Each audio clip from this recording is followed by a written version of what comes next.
لوگوں کے دلوں کے اندر حضور مسرت ڈالتے. بخشی آ گئے، بخشی جنہوں نے حضرت امیر حمزہ کو شہید کیا تھا. کتنا غم دیا نبی پاک کو، کتنے آنسو بہائے رسول کریم نے. اور جناب بخشی نے پیغام بھیجا کہ میں نے اتنے عظیم آدمی کو شہید کیا ہے، میری بھی توبہ قبول ہو جائے گی. میں سچے دل سے آ جاؤں تو قبول کر لیا جاؤں گا. یہ میرے محبوب کا انداز ہے بشارت دینے کا. رسول کریم علیہ السلام فرمانے لگے تو آ، رب رسول کا وعدہ ہے تیری توبہ بھی قبول کی جائے گی. دو لوگ بیٹھے تھے نا حرم مکہ میں. ایک صاحب کہہ رہے تھے کہ میرے اوپر بدر میں جو قتل ہو گئے کفار، ان کا ذکر چل رہا تھا، تو دونوں گفتگو کر رہے تھے بدر میں ہمارے اتنے لوگ مسلمانوں نے مار دیے. تو ایک ان میں کہنے لگے کہ اگر میرے اوپر قرض نہ ہوتا اور میرے چھوٹے چھوٹے بچے نہ ہوتے تو میں تو تلوار لے کے جاتا اور مدینہ شریف جا کے معاذ اللہ بدلہ لے آتا. دوسرا کہنے لگا میں دیتا ہوں نا تیرے بچوں کا خرچہ بھی، اور میں تیرا قرضہ بھی اتارتا ہوں، تو جا. اس نے کہا پکی بات ہے؟ کہا ہاں، قرضہ بھی میں اتار دوں گا، تیرے بچوں کا خرچ بھی اٹھاؤں گا، تو جا. اس نے خنجر تیار کیا، تلوار تیار کی، گھوڑے پہ بیٹھا، گلے میں وہ تلوار اس نے اپنے ڈالی اور مدینہ شریف آ گیا. اتفاق کی بات یہ کہ ملاقات حضرت عمر سے ہوئی. جناب عمر کہنے لگے مجھے تیری نیت ٹھیک نہیں لگتی. پکڑا کدھر آئے ہو؟ کہنے لگا میں تو بدر کے قیدیوں کے بارے میں بات کرنے ہیں. فرمایا تلوار لے کے؟ تلوار لے کے چل تجھے حضور کے پاس لے کے جاتا ہوں. نبی کریم کی بارگاہ میں لے گئے تو حضور فرمانے لگے کیسے آئے ہو؟ کیسے آنا ہوا؟ کہنے لگے جی میں تو بدر کے جو قیدی آپ کے پاس ہیں ان کی بات کرنے آیا تھا. تو حضور فرمانے لگے چل پھر باقی کی میں سناؤں. خیال آیا مسلمان نیک و بد پہچان جاتے ہیں، محمد آدمی کے دل کی باتیں جان جاتے ہیں صلی اللہ تعالی علیہ وسلم. فرمایا میں سناؤں؟ حضور کیا؟ فرمایا تم اور فلاں بن فلاں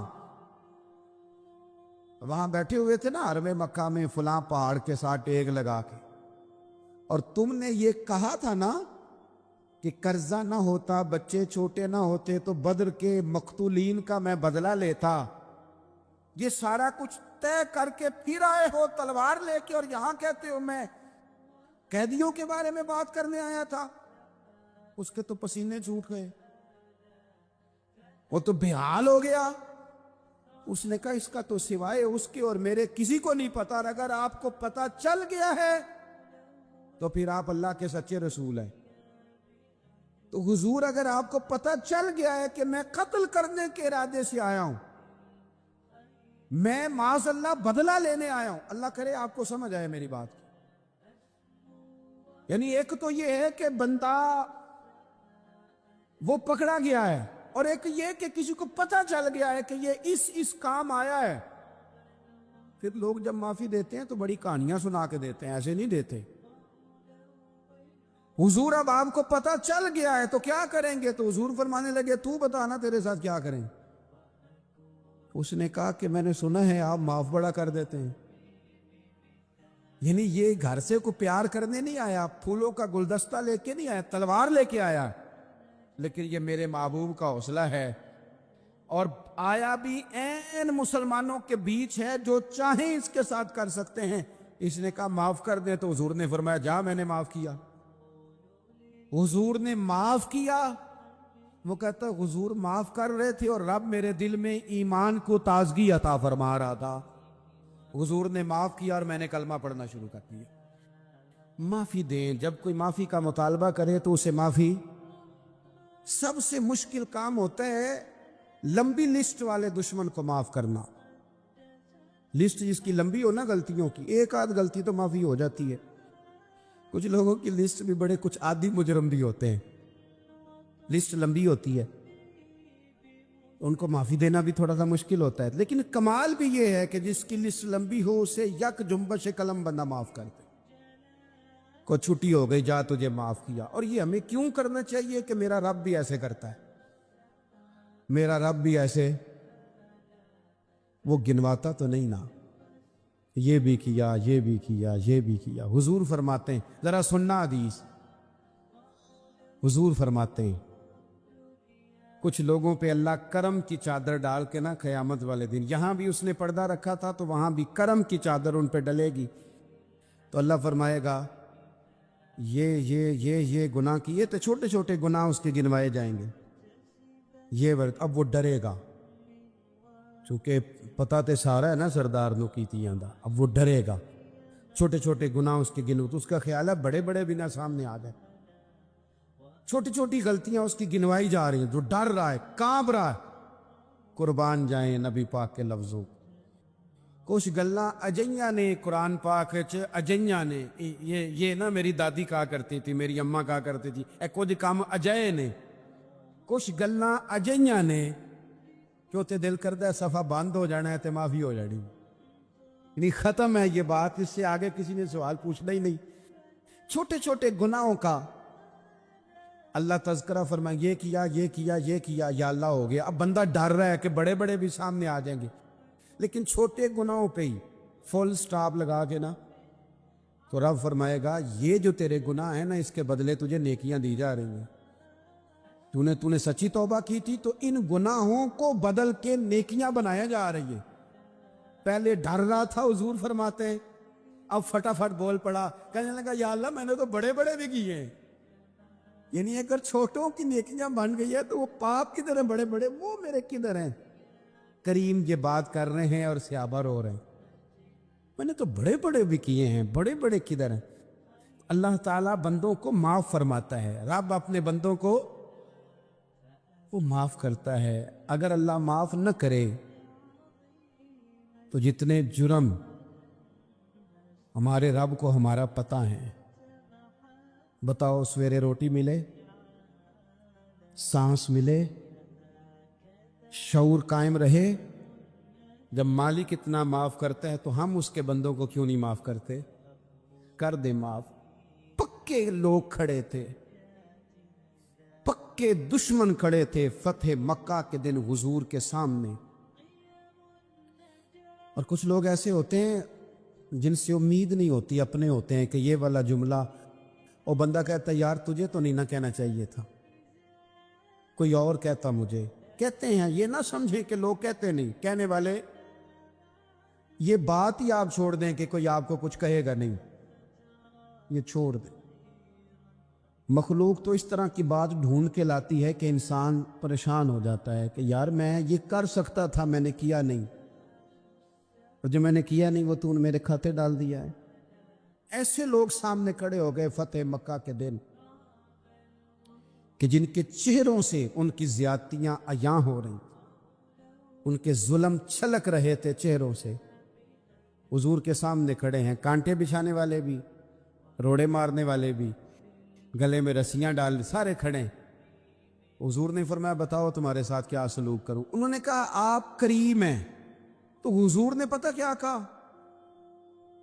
قرآن پاک میں ایک سورہ یوسف ہے، کچھ لوگوں کو لفظ قصہ بھی بڑا برا لگتا ہے، تو اللہ فرماتے ہیں نحن نقص علیک احسن القصص، محبوب ہم آپ کو ایک سونا قصہ سنانے لگے ہیں۔ اس کو اللہ نے قصہ کہا، سونا قصہ، سورہ یوسف کو۔ تو سورہ یوسف کیا ہے بھلا؟ ذرا انداز دیکھیے سورہ یوسف کا۔ پہلے حضرت یوسف لاڈلے ہیں باپ کے، لاڈلے، پھر اسی جناب یوسف کے منہ پہ تماچے ہیں، پھر وہی جناب یوسف کنویں میں ہیں، پھر کنویں سے بچ گئے، کنویں میں گرا بھی بندہ کبھی بچتا ہے، بچ گئے، اللہ کی شان ہو تو بچ جاتا ہے، بچ گئے، فرماتے ہیں میں نے سمجھا بچ گیا ہوں، جب بچ گیا تو بڑی تکلیف ہوئی، بھائیوں نے کہا ہمارا غلام ہے ہم نے بیچنا ہے، سگے بھائیوں نے بیچا، جو باپ کی طرف سے سگے تھے بیچا۔ فرماتے ہیں میں بکا، اب بڑا پریشان تھا کہ یار کبھی آپ غور کریں نا کسی کا ریٹ لگ جائے۔ فرماتے ہیں اب بڑا پریشان تھا، اور جب میں مصر میں گیا تو میں کونے میں کھڑا ہوں اور لوگ مجھے خرید رہے ہیں۔ محبت میں یہ قصہ سنانا تو آسان ہے کہ بی بی اٹی لے کے آ گئی تھی، پر جو بیک رہا ہے اس کا بھی تو حال دیکھو نا کیا ہے، اس کے ریٹ لگ رہا ہے۔ یہ بھی تو بڑی. اور جناب یوسف کہتے ہیں پھر عزیز مصر نے خرید لیا تو بادشاہ کے گھر گیا تو کچھ سکھ کا سانس آیا. یہ حضرت یوسف ہیں, یہ لاڈلے ہیں.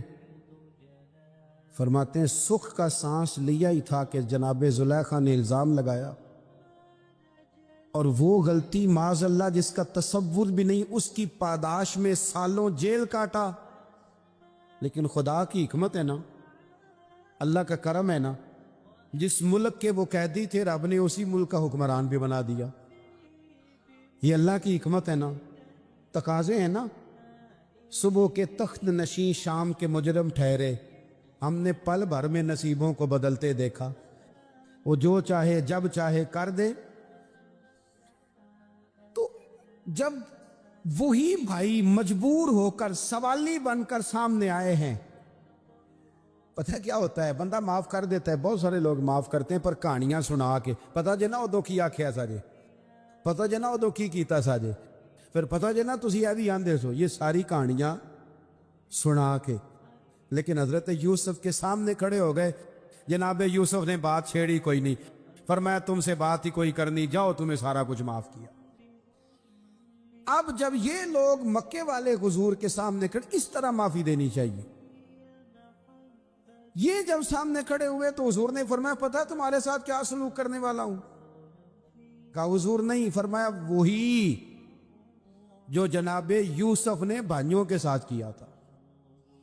پچھلا صفحہ پلٹنا ہی کوئی نہیں, جاؤ تمہیں معاف کیا, جاؤ تمہیں معاف کیا, جاؤ تمہیں معاف کیا.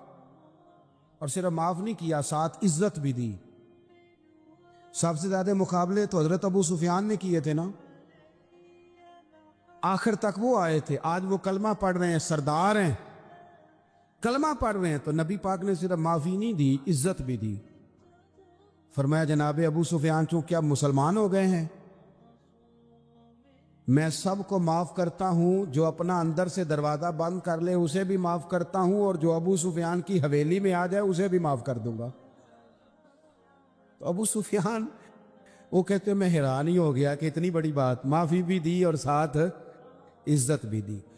تو آج جو سبق آپ کی خدمت میں نے عرض کیا ہے, اس کو آپ امید ہے یاد رکھیں گے. ایک تو یہ کہ معافی مانگ لیں. اگر کسی جگہ ہمارا معافی مانگنا اگر ہم سمجھتے ہیں, ہمارا دل ضمیر گواہی دیتا ہے کہ مجھے معافی مانگنی چاہیے, تو معافی مانگے. اور دوسرا پھر معافی دیں بھی, اور معافی دیں, سیاسی صلح نہ کریں. معافی دیں تو پھر واقعی دیں, دل سے دیں. اسلامی تعلیمات کے اندر دو قسم کے حقوق اللہ تعالیٰ نے انسان کے ذمے لگائے ہیں. ایک حقوق اللہ ہیں اور ایک حقوق العباد ہیں. حقوق اللہ بھی بڑی ضروری ہیں. بعض لوگ حقوق العباد کی بات کرتے کرتے حقوق اللہ کا معاملہ انتہائی سادہ کر دیتے ہیں. وہ بھی بڑے ضروری ہیں. یعنی کیوں بندہ فارغ بیٹھا ہے اور بیٹھے بیٹھے اس نے بلا وجہ کیوں نماز چھوڑ دی؟ اسے کوئی مصروفیت نہیں تھی, کیوں اس نے نماز کا ترک کیا؟ ڈھیر سارے جوانوں کو میں دیکھتا ہوں کوئی خاص کام نہیں ہے, لیکن اس کے باوجود وہ جماعت کے ساتھ نماز ادا نہیں کرتے.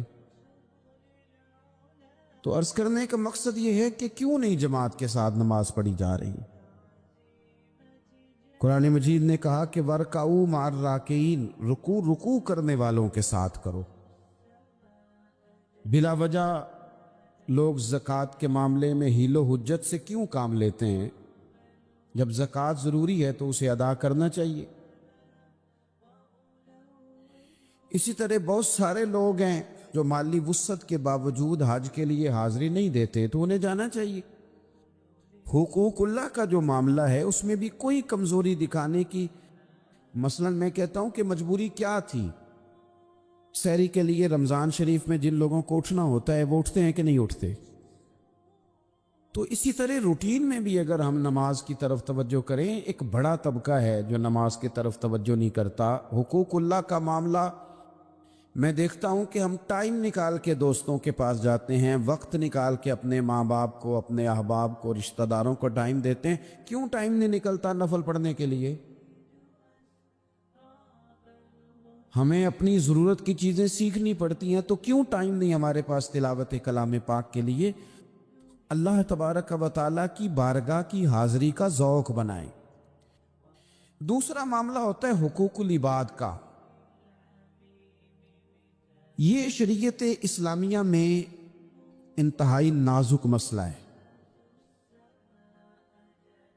انسان معاشرتی طور پر بہت سارے لوگوں سے وقت گزارتا ہے، اٹھتا بیٹھتا ہے۔ کچھ لوگ ایسے ہوتے ہیں جن کے حقوق اس کے ذمہ زیادہ ہوتے ہیں، کچھ کے کم ہوتے ہیں۔ جیسے ماں باپ کے حقوق زیادہ ہیں، نسبتاً چچا کے ماموں کے حقوق اس سے کم ہیں، نسبتاً اساتذہ کے مشائخ کے حقوق اس درجے کے نہیں جس درجے کے ماں باپ کے حقوق ہیں۔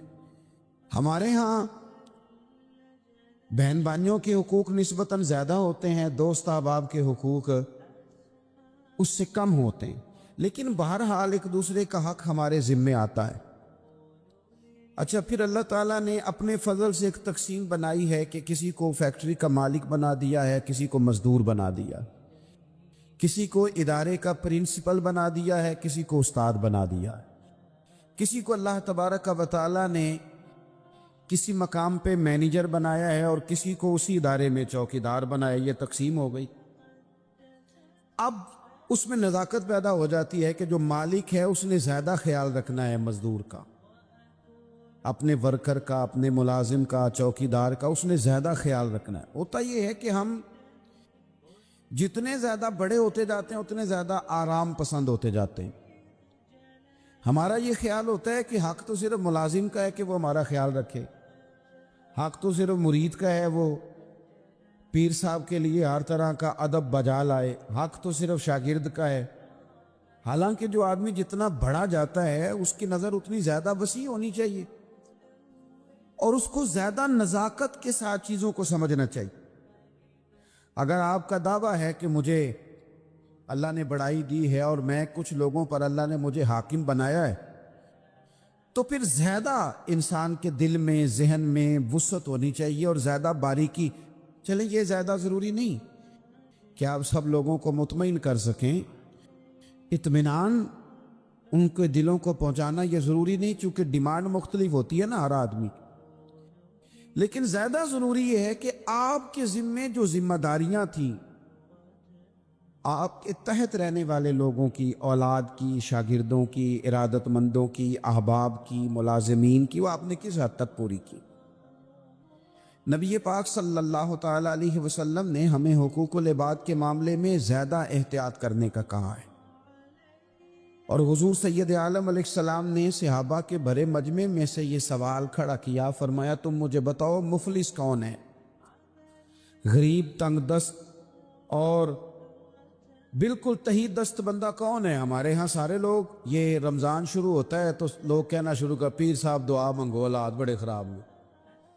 مثلا کیا خراب ہے حالات؟ شامی روٹی نہیں لبدی۔ حالات صرف یہ خراب ہیں کہ پڑوسی نے پجارو لے لی اور مجھے نہیں ملی، اتنے ہی حالات خراب ہیں، اس سے زیادہ تو نہیں۔ حالات اتنے ہی خراب ہیں کہ جو باہر بھائی چلا گیا تھا اس نے فلانی سوسائٹی میں پلاٹ لے لیا، میں پیچھے رہ گیا ہوں، اس سے زیادہ تو کوئی ایسا معاملہ نہیں۔ کتنے سارے لوگ ہیں جو اس بات کا اظہار کرتے ہیں۔ پھر میں نے یہ دیکھا ہے کہ بلا وجہ کے بعد لوگ شکوے کرتے ہیں، نہ دیکھو جی میرا بھائی ہے، میرا دوست ہے، میرا رشتہ دار ہے، پڑوسی ہے، تو اس نے گاڑی بدل لیا ہے، موبائل بدل لیا ہے، فلانی چیز اس نے لے لیا، میرا خیال نہیں رکھا۔ بھئی مثلاً آپ کا کیا خیال رکھنا چاہیے تھا؟ نہیں، اس نے موبائل لیا ہے 3 لاکھ کا، تو آپ کا خیال ہے کہ میرا یہ خیال رکھتا کہ 1.5 کا مجھے لے دیتا، 1.5 کا وہ یہ لے لیتا۔ یہ مطالبہ غلط ہے شریعت میں۔ آپ کے جو ذمے، اس کی ذمہ داریاں جہاں تک بنتی ہیں وہاں تک تو وہ ادا کرے گا۔ دیکھیں نا، شریعت اسلامیہ بڑا پیار کرتی ہے بندے کے ساتھ، تو کھرب پتی بندے پر بھی شریعت نے یہ نہیں قدغن لگائی کہ تو کھرب پتی ہے تو اس طرح کر 40% زکوٰۃ دے، یہ نہیں کہا۔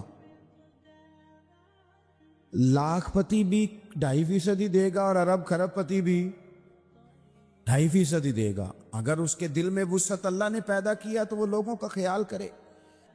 تو حقوق العباد کے معاملے میں بعض تو ہمارے مطالبات ہیں جو مطالبے سرے سے درست نہیں، سرے سے ٹھیک نہیں، لیکن جو بعض اوقات ہمارے وجود سے، لہجے سے، آنے جانے سے ٹھیس پہنچ جاتی، میں پرسنلی بعض چیزوں کو نوٹ کرتا ہوں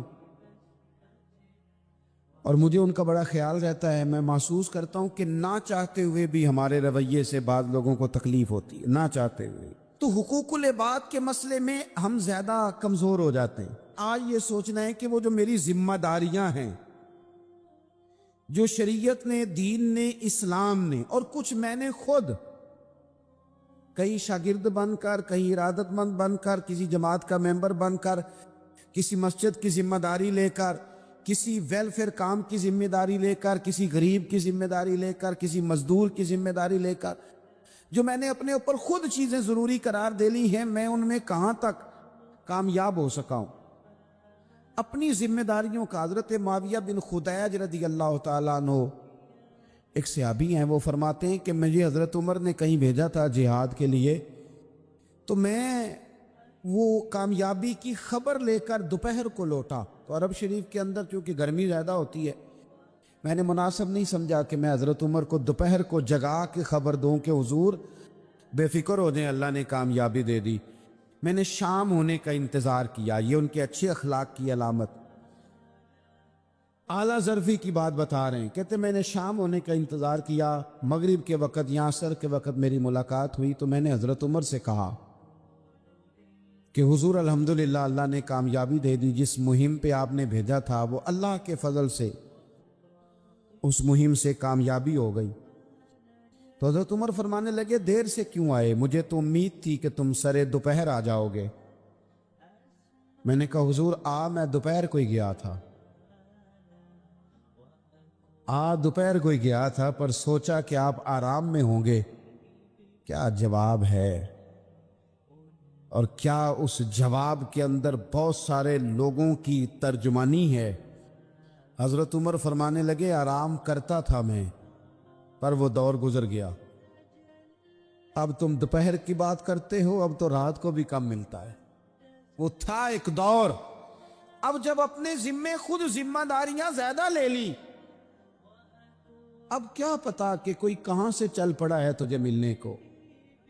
وہ دور گزر گیا جب تو سوتا تھا، من چاہی زندگی بتاتا تھا. اب تو نے خود یہ فیصلہ کیا ہے. اب تو میں بھائی تم دوپہر کی بات کرتے ہو، میں تو رات کو بھی گشت کرتا ہوں کہ کوئی ضرورت مند تو نہیں، کوئی حاجت مند تو نہیں. تو جو ہمارے ذمہ داریاں ہیں ان میں نازک حد تک امام بہقی روایت لائے ہیں. ایک صحابی تھے جو حضور کو ہنسایا کرتے تھے، حضور کو ہنساتے تھے، نبی پاک کو بڑے پیارے تھے. اس طرح کے بھی کچھ بندے ہونے چاہیے، اس طرح کے بھی کچھ بندے. صحابہ کرام علیہم رضوان فرماتے ہیں جب حضور غم امت میں پریشان ہوتے تھے تو ہم منتظر ہوتے تھے کہ کبھی وہ ہنسانے والا آج آ جائے نا، دو چار باتیں ایسی کر جائے نا ہنسانے والی، تو معاملہ ٹھیک ہو جائے. کچھ لوگ ایسے ہوتے ہیں جن کو دیکھ کے ہی چہرے پر تازگی آ جاتی. مثل تعویذ ہوتے ہیں نا کچھ لوگ، وہ جب بھی ملتے ہیں شفا ہوتی ہے.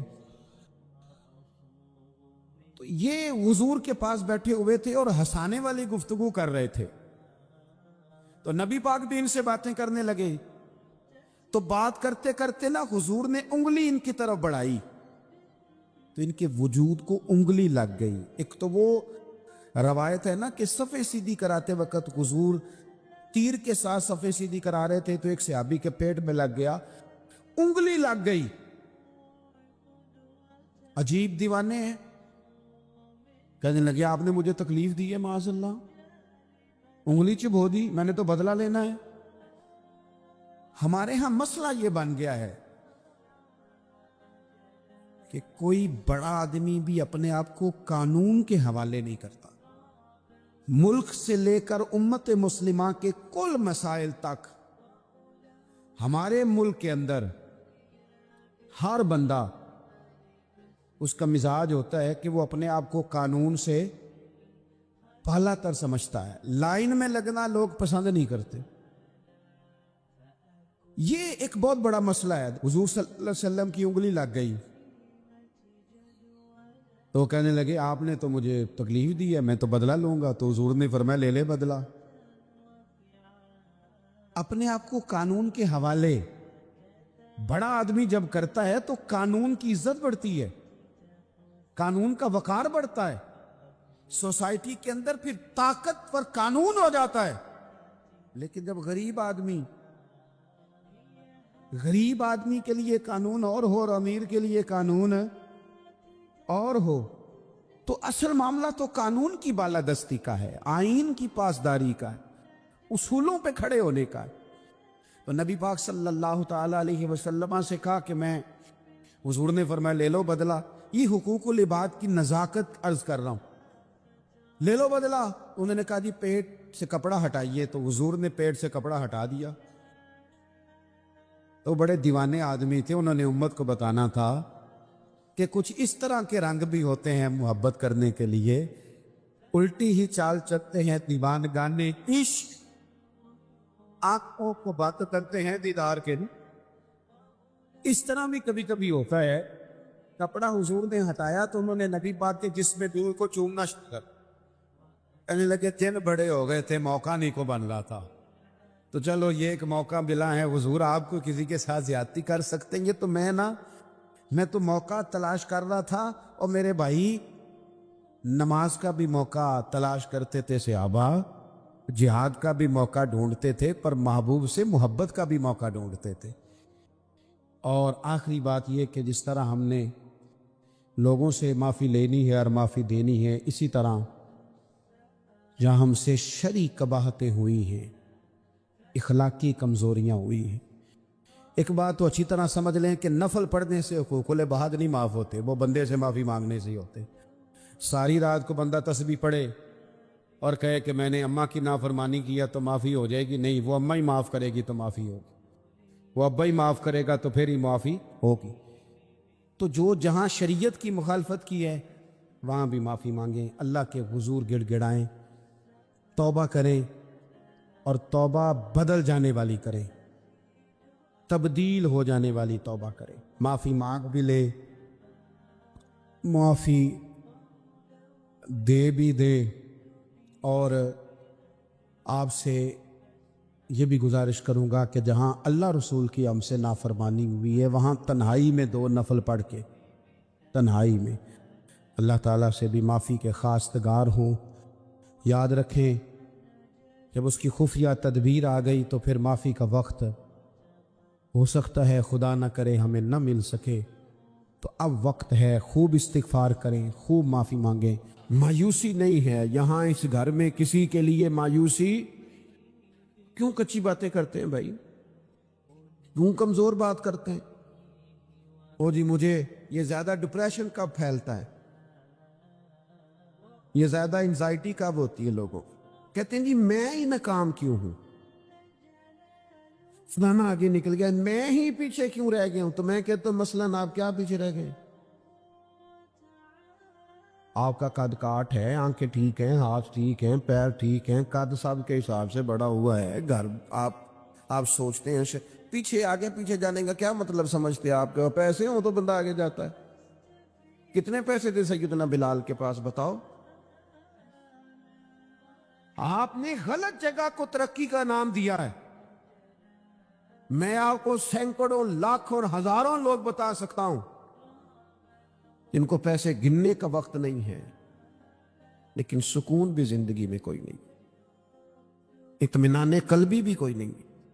اس چیز کا نام میرے دوستو آپ نے سکون رکھا ہے۔ اور آپ ایسے لوگوں سے ملے زندگی میں جن کے پاس پیسے ہیں، صحت نہیں، وہ کہتے ہیں کچھ سارے لے جائے بس میری طبیعت ٹھیک ہو جائے۔ پوچھا تھا نا حضرت بہلول دانا، پانی مانگا گرمیوں میں ہارون رشید نے، تو پانی کا پیالہ قریب کرنے لگے تو بادشاہ تھوڑی دیر پہلے بڑی باتیں کر رہا تھا کہ میں بادشاہ ہوں، تو حضرت بہلول دانا فرمانے لگے ایک بات تو بتا، اگر پوری سلطنت میں پانی نہ ملے تو کتنے کو دے دے گا تو؟ کہنے لگا جی آدھی سلطنت دے کے بھی پانی کا پیالہ لے لوں گا۔ تو آپ فرمانے لگے اگر یہ پانی تو پیے اور پھر خدا نہ خواستہ تیرا یہ پانی خراج نہ ہو، تکلیف ہو جائے مسانے میں، پیشاب نہ آئے، اور تو درد سے کر رہا ہے تو پھر کیا کرے گا؟ کہنے لگا جی اللہ معاف کرے، اس وقت تو دل کرے گا ساری سلطنت دے دوں۔ فرمانے لگے کیا نتیجہ نکلا دولتوں کا، حکومتوں کا کیا نتیجہ نکلا؟ او بھائی تیری صحت ٹھیک ہے، یہ بھی تو کامیابی ہے۔ او میرے بھائی تیرے گھر میں ماں باپ موجود ہیں، یہ بھی تو کامیابی ہے۔ رب نے اولاد دے رکھی ہے، چھوٹی کامیابی ہے۔ بہن بھائی ہیں، چھوٹی کامیابی ہے۔ کائنات کی سب سے بڑی کامیابی یہ ہے کہ تو محمد عربی کا کلمہ پڑھتا ہے، تو رسول اللہ کا غلام ہے۔ آپ دنیا میں گھوم کے دیکھیں، پی ایچ ڈی کی ڈگری رکھتا ہے، دنیاوی طور پر اتنا پڑھا ہے اور پوری دنیا میں بزنس کرتا ہے، سمجھدار ہے، لیکن رات کو جب کھڑا ہوتا ہے تو معاذ اللہ اپنے ہاتھ سے بنائے ہوئے بت کے سامنے کھڑا ہو جاتا ہے۔ تو پہلے دن سے رب کو سجدے کر رہا ہے، اسے بہت بڑی سعادت سمجھ، یہ بہت بڑی دولت ہے، اسے سمجھ۔ لیکن وہ ہمارے بچے اللہ جانے کس مایوسی کا شکار ہیں، کس پریشانی کا شکار ہیں، کس کمزوری کا شکار ہیں۔ آپ ان کمزوریوں سے باہر آئیں۔ میں تو کبھی کبھی اپنے احباب سے بھی کہتا ہوں، وہ میرے ایک دوست تھے، میں بھی علماء کے آئمہ کے حقوق پر بات کرتا رہتا ہوں، لیکن وہ ایک دوست تھے تو جنہوں نے کہا جی وہ لوگ پوچھتے نہیں مولویوں کو فلان نہیں کرتے، تو میں نے انہیں کہا کہ آپ اتنا کمزور لہجہ نہ ظاہر کریں، فرض ہو گیا ہے کہ لوگ اٹھ کے آپ کو سلوٹ ماریں۔